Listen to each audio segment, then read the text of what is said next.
कोल्हापूर शहरातील थकबाकीदारांना घरफाळा विभागामार्फत जप्ती नोटीस लागू करूनही मिळकतधारकांनी थकीत रक्कम जमा केलेली नाही.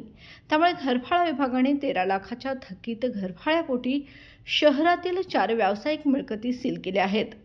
विभागीय कार्यालय क्रमांक 2 अंतर्गत ज्योतिबा रोड परिसरातील श्री संत नरहरी सोनार सहकारी पतसंस्था, विभागीय कार्यालय क्रमांक 3 राजारामपुरी अंतर्गत राजारामपुरी 8वी गल्ली येथील मोहिनी मोहनराव जाधव, 10वी गल्ली परिसरातील कडोलीकर अशा 4 व्यावसायिक मिळकतधारकांची रक्कम सुमारे 12,97,731 थकीत आहे.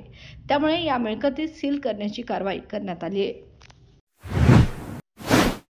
बाळ, फ्रीजमधून श्रीखंड काढ ना. आम्ही पूर्वी घरीच बनवायचो श्रीखंड. त्याची चवच वेगळी होती. आता काय सगळं रेडीमेड. आजी, हे श्रीखंड खाऊन बघ. आज तुझ्या आईनं घरीच बनवलं की काय?